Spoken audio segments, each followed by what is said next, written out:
मोदी की डोकलाम टीम के एक्शन से पहले ही कांप चुका है चीन। कुछ ही घंटों में निकल गई अकड़। अब बोला बातचीत से ही निकल जाएगा हल। जी हां, तो चलिए शुरुआत करते हैं। नमस्कार, स्वागत है आपका हेडलाइंस इंडिया पर। मैं हूं नवीन चौहान।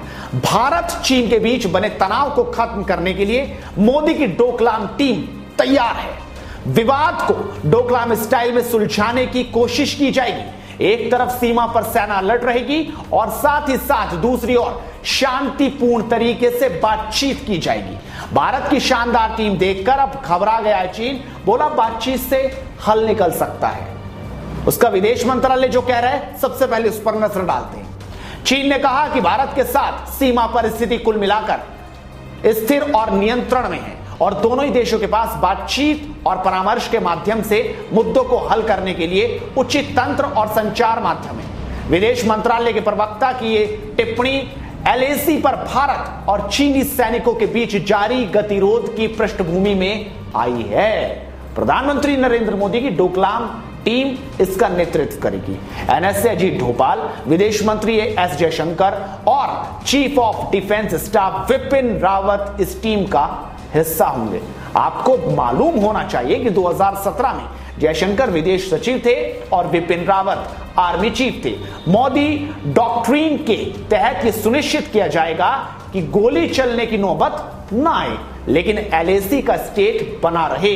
भारत को अपनी सीमा में इंफ्रास्ट्रक्चर डेवलप करने का हक है। सीमा पर शांति और स्थिरता बनी रहे, ये लक्ष्य रहेगा। सीमा के दोनों ओर जमा है सैनिक। बता दें कि भारत और चीन के बीच का ताजा विवाद लद्दाख को लेकर है। यहां पर दो इलाके पैंगोंग त्सो का गलवान घाटी और फिंगर 4 में तनातनी बढ़ी हुई है। इन दोनों इलाकों में 9 और 10 मई से ही सीमा के दोनों ओर 1000 से ज्यादा सैनिक आमने सामने आ चुके हैं। दरअसल भारत द्वारा लोगों के लिए बनाई जा रही सड़क को चीन द्वारा रोकने की कोशिश हो रही है। भारत ने साफ कर दिया कि ये हमारे इलाके में है और ये लोगों की मदद के लिए कर रहे हैं। इसका स्ट्रेटजी के तौर पर कोई लेना देना नहीं है। रिपोर्ट के मुताबिक चीन ने यहां ना केवल टेंट लगा दिए बल्कि भारी वाहन हथियार तैनात किए। इसको देखते हुए भारतीय सेना भी चौकस हो गई।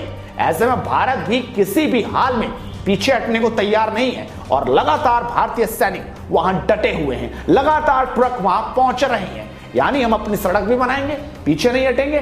हमारी फौज भी वहां पर डटी रहेगी। अगर बातचीत से हल निकाल रहा है चीन तो बहुत अच्छी बात है, और अगर थोड़ी भी आंख उठाने की कोशिश की तो हाल बेहाल भी हो सकता है चीन का। ये पूरी दुनिया जान रही है, खुद वहां की जनता भी बोल रही है।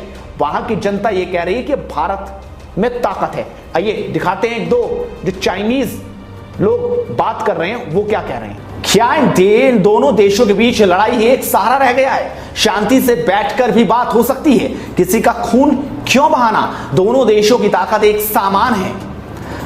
जैफिल कहते हैं अगर युद्ध हुआ तो नुकसान हमारा ही होगा, क्योंकि भारत के साथ अमेरिका है और भी कई देश हैं और हमारे साथ कोई नहीं। तो शायद युद्ध ना करें तो अच्छा ही होगा। तो आपने देखा, आखिरकार समझा जा सकता है कि चीन को अब पता चल चुका है कि स्थिति बिगड़ सकती है। भारत के एक्शन से उसको दिक्कत आ सकती है। इस वीडियो को आप शेयर जरूर कीजिए और हेडलाइंस इंडिया को सपोर्ट कीजिए, सब्सक्राइब कीजिए और मुद्दों की बात के लिए लगातार जुड़े रहिए। नमस्कार।